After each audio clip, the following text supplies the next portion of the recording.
সামনে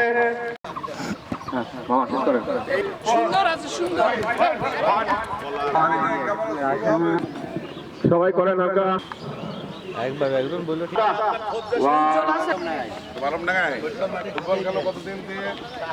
জোহরের আজান হচ্ছে, ওই সময় আমাকে উনি বলছে যে ভাগ্নি কত বাজে নামাজে যেতে হবে। তাহলে দেখেন উনি আসলে নামাজের প্রতি উনি কতটা দরদ। বিসমিল্লাহির রহমানির রহিম। আজকের এই আলমডাঙ্গা সরকারি কলেজ মাঠে ব্যায়ামাগারের উদ্যোগে প্রতিদিন যে শরীর চর্চার যে আয়োজন, শরীর চর্চা এখানে করা হয়। আসলে এই কালচার আমাদের অনেক পুরাতন একটি কালচার।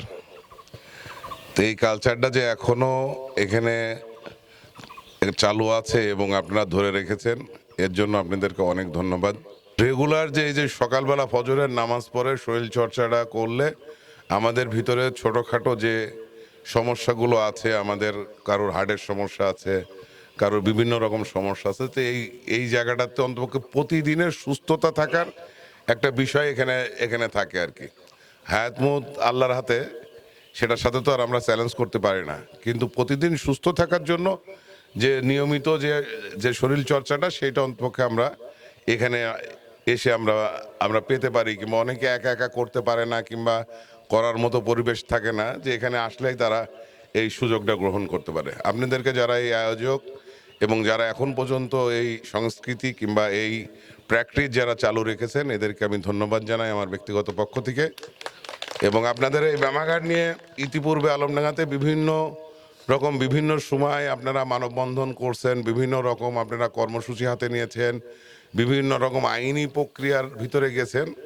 তো এখানে যারা নেতৃত্ব দিয়েছেন ওনারা জানেন যে আমি সব প্রক্রিয়ায় আপনাদের সাথে ছিলাম এবং আমি সহযোগিতা করেছি এবং যেভাবেই আমার কাছ থেকে সহযোগিতা চাওয়া হয়েছে সেভাবে আমি করেছি। এই ব্যায়ামাগারের জমি মাপার থেকে শুরু করে 2-3 বার করে তদন্ত কমিটি হয়েছে, সেই কমিটির সহযোগিতা করা, তদন্ত দেওয়া হয়েছে, সেই তদন্ত সেখানে সহযোগিতা করা, সবসময় আপনাদের সাথে ছিলাম এবং আপনাদের সহযোগিতার জন্য, এবং এই চর্চাটা যাতে আলমডাঙ্গা শহরে যাতে ঠিক থাকে এর জন্য আমার প্রচেষ্টা ছিল। হয়তো বা অনেকে জানেন, অনেকে জানেন না।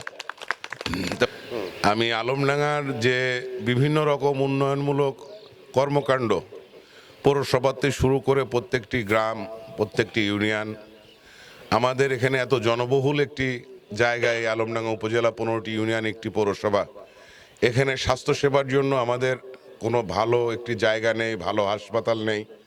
আমাদের সমস্ত রুগীরা আমরা কুষ্টিয়া এবং রাজশাহীর উপরে আমরা ডিপেন্ডেন্ট। আমাদের কোনো কিছু হলে ভালো চিকিৎসার জন্য আমাদের কুষ্টিয়া অথবা রাজশাহী যেতে হয়। শিক্ষার বিষয়ে দেখেন, অনেক পুরাতন একটি গার্লস স্কুল আজ পর্যন্ত সরকারিকরণ করা হয় নাই। এই যে নানা রকম সামাজিক সমস্যা আছে। আমরা এই পৌরসভাটা দেখেন, যে এই যে মনে হলো এটা এই যে পৌরসভা, এখানে প্রথম শ্রেণীর পৌরসভা, কিন্তু প্রথম শ্রেণীর পৌরসভা অনুযায়ী শহরটা যেভাবে সাজানোর দরকার, সাজানোর কথা, তার ছোঁয়া কিন্তু আলমডাঙ্গায় এখনো পড়ে নাই কিংবা হয় নাই। যে আমরা দেখেছি প্রথম শ্রেণীর পৌরসভাগুলোতে রাস্তার দুই পাশে ফুটপাথ সহ, রাস্তার ভিতরে ডিভাইডার সহ কত সুন্দর পৌরসভাটা সাজায়, কিন্তু আলমডাঙ্গায় এর ভিতরে এইগুলোর কোনো কিছু ছোঁয়া আমরা দেখি না কিংবা পড়ি না। আমি আপনাদের সেবক হয়ে থাকতে চাই এবং আমি সুন্দর একটি সুশৃঙ্খল এবং উন্নয়নমুখী, শিক্ষামুখী চিকিৎসা নিশ্চিত করা, এই সমস্ত বিষয়ে আপনাদের ভাবনা, আপনাদের চেতনা, আপনাদের পরামর্শ সব কিছু নিয়ে একসাথে আপনাদেরকে সাথে নিয়ে ঐক্যবদ্ধভাবে আমরা নতুন আলমডাঙ্গা উপজেলা এবং পৌরসভা আমি গড়তে চাই। আমি আপনাদের সবার এই আলমডাঙ্গা নিয়ে যে চেতনা আছে, সেই চেতনা আপনারা আমার সাথে শেয়ার করবেন, আমার পরিকল্পনা আমি আপনাদের সাথে শেয়ার করব।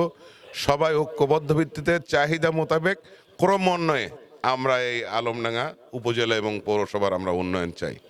সেই জন্য আপনারা সবাই আমার সাথে থাকবেন, ঐক্যবদ্ধ থাকবেন এবং আমরা একসাথে এই আলমডাঙ্গার উন্নয়ন নিয়ে কাজ করব, এই প্রত্যাশা রেখে আমি শেষ করছি। সবাই ভালো থাকবেন, সবাই সুস্থ থাকবেন, আমার জন্য দোয়া করবেন। আসসালামু আলাইকুম।